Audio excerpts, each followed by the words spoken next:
Pessoal, o Arthur Lira fez um desabafo a respeito de Bolsonaro, que é um desabafo que não foi confirmado, a assessoria de imprensa não confirmou e era óbvio que não poderia confirmar, mas é um desabafo dizendo que o Lula venceria de WO se Bolsonaro continuar desse jeito. Eu vou ler a reportagem, eu vou trazer a fonte para vocês, mas antes clique no botão de gostei, obviamente, se inscreva no canal e veja como se tornar membro da melhor comunidade de membros de todo o YouTube político. São 2 vídeos adicionais por semana com histórias políticas por apenas R$ 1,99. É muito barato, então venha ser membro do canal.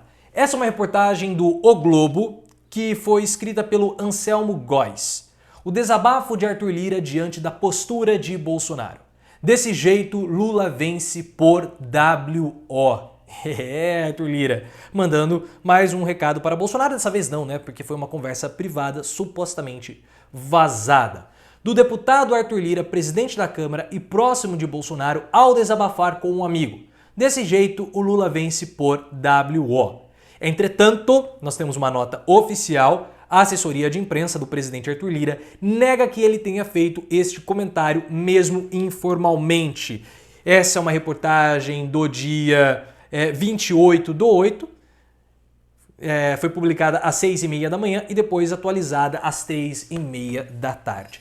E de fato, né, pessoal, se o Bolsonaro continuar fazendo o que ele está fazendo, provocando tensões, provocando instabilidade no nosso país, o Lula vence no primeiro turno, e as pesquisas estão mostrando isso. As pesquisas mostram que há uma chance gigantesca do Bolsonaro perder no primeiro turno. Porque nós temos a pandemia não vai parar em 2021, ela vai entrar em 2022 por conta das variantes que estão surgindo nos Estados Unidos. Há uma onda de Delta que possivelmente vai vir para o Brasil. Minas Gerais já está totalmente dominada pela variante Delta. O epicentro agora da doença no Brasil é a cidade do Rio de Janeiro, pelo que o Eduardo Paes está falando. Mas não é somente a pandemia, nós temos ainda a questão hídrica e energética. Depois do 7 de setembro, quando acabar toda essa história das manifestações de Bolsonaro, vai ter manifestação, vai ser violenta, não vai ser violenta, nós vamos começar a discutir o apagão.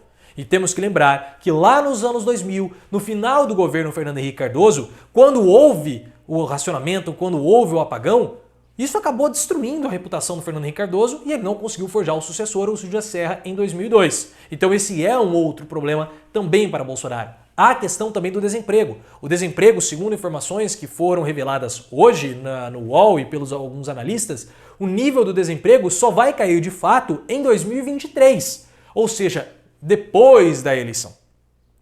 E se a situação já não fosse ruim, nós temos a inflação alta, gasolina R$ 7,00, o preço do dólar altíssimo, o gás de cozinha a mais de 120 e a inflação batendo no teto, consumindo assim e acabando com a renda das famílias. Como que Bolsonaro lida com isso? Porque nós temos que lembrar, Bolsonaro ele é o presidente das coisas pequenas. Ele não é o presidente das grandes elaborações, dos grandes projetos econômicos. Não, Bolsonaro ele é o presidente da cadeirinha do carro. Ah, vai colocar cadeirinha ou não vai colocar cadeirinha? Bolsonaro ele é o presidente do radar. Eu quero que tire o radar. Bolsonaro ele é o presidente do horário de verão. Vamos acabar com o horário de verão. Primeiro decreto do Bolsonaro. Ele é o presidente do brasileiro médio. Ele é o melhor representante do brasileiro médio que nós temos ou que nós tivemos ocupando cargos públicos. O Bolsonaro, ele é aquele seu tio que reclama do horário de verão. Ah, eu tenho que acordar cedo, tenho que acordar, tá de noite. Tudo bem, só que ele acorda às 5h30 da manhã e tá escuro ainda. Então ele sempre acorda no escuro. Mas ele reclama do horário de verão, ele reclama do radar porque ele quer passar do limite de velocidade. O Bolsonaro, ele representa essas pessoas, os fracassados. Os fracassados que acham que o Estado, o sistema, a sociedade os oprime, porque eles não conseguiram superar aqueles insucessos que eles tiveram ao longo da vida. E todos nós temos insucessos, mas os bolsonaristas não conseguiram superar. É aquele cara que não conseguiu entrar no vestibular, não conseguiu entrar na universidade pública e critica a universidade pública, porque ele não entrou. E ele não supera isso. Tem lá 40, 50, alguns 60 anos, como o Roger do Traje a Rigor, como o Sérgio Reis, com 80 anos, querendo desafiar o sistema. E o Bolsonaro é o presidente dessas pessoas, que tem uma mente muito pequenininha. Muito pequenininha. Pô, eu tô batendo na minha esposa e eu não quero ser preso? E vão me prender por conta disso? Essa é a mentalidade de muitos bolsonaristas. Essa é a mentalidade. Eles não conseguem ter um pensamento mais abstrato, um pensamento de coisas importantes. E Bolsonaro também não. Ele não consegue pensar num projeto de enfrentamento da pandemia, Então vamos deixar todo mundo pegar. Por que também o Bolsonaro queria apostar na imunidade de rebanho? Ah, porque é mais fácil. É mais simples. Vamos deixar todo mundo pegar, não precisamos comprar vacina, não precisamos negociar, não precisamos estruturar aqui logística. É mais simples, porque o Bolsonaro ele é incapaz de ter grandes pensamentos. Ele é um tosco, ele é um tonto. Mas agora, essas crises que estão chegando, a pandemia, a crise hídrica, Bolsonaro precisa se desenvolver, precisa pensar e ele não vai conseguir.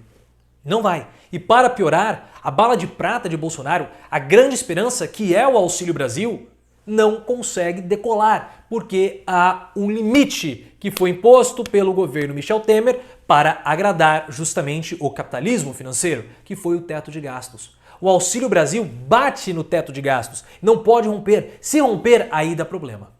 Se romper, aí dá problema. Por que dá problema? E eu vou mostrar para vocês, vou explicar para vocês essa dinâmica do capitalismo financeiro.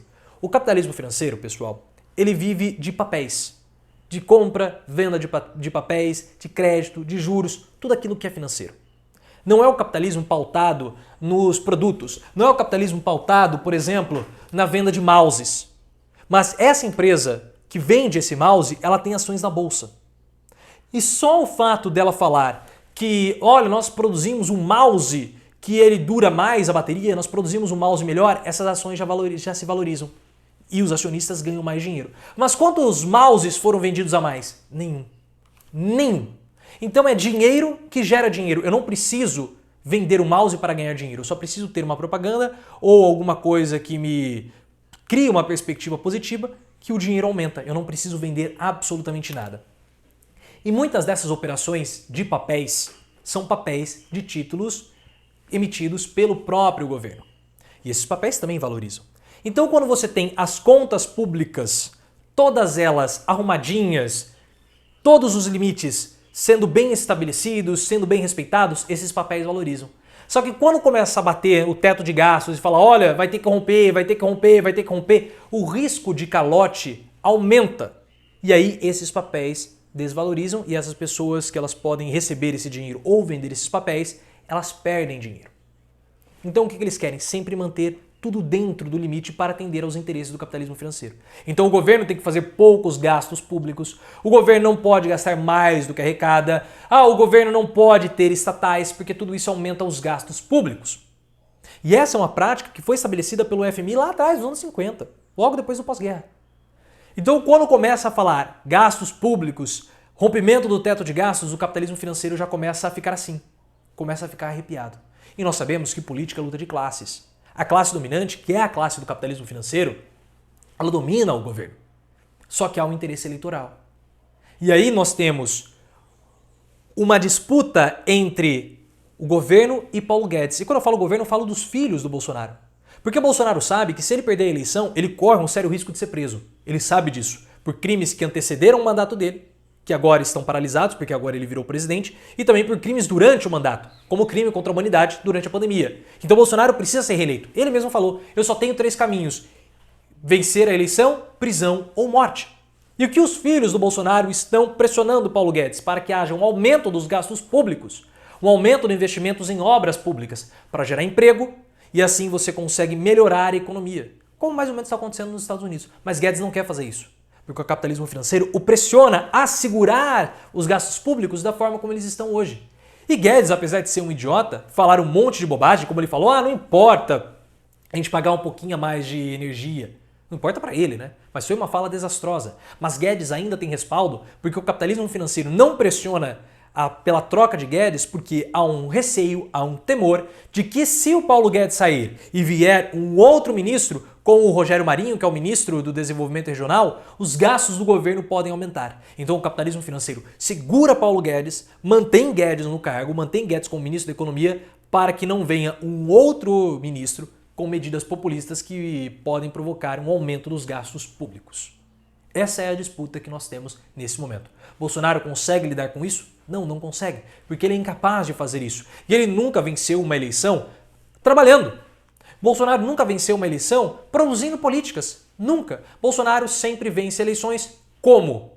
Atacando, brigando, falando mal ou confrontando alguém. Essa é a política de Bolsonaro, essa é a política do confronto que vocês tanto conhecem. Por isso que Lira falou, desse jeito Lula vence por WO, mesmo não sendo confirmada a fala pelo Arthur Lira. Porque Bolsonaro ele é incapaz de fazer isso. Ele é incapaz de unir todo mundo. Ele só é alguém capaz de destruir, de confrontar e de causar caos. Bolsonaro ele é assim. E nós falamos isso, aqui está a prova, o livro do canal, e daí Desmitificando a Farsa Bolsonaro. Falamos isso, desde o início do ano passado, quando foi confirmado aqui no livro, mas a gente fala desde 2019. Se você gostou, clique no botão de gostei, ative as notificações, me siga no Instagram, canal Profiléu, e no Twitter, @ProfiléuOficial.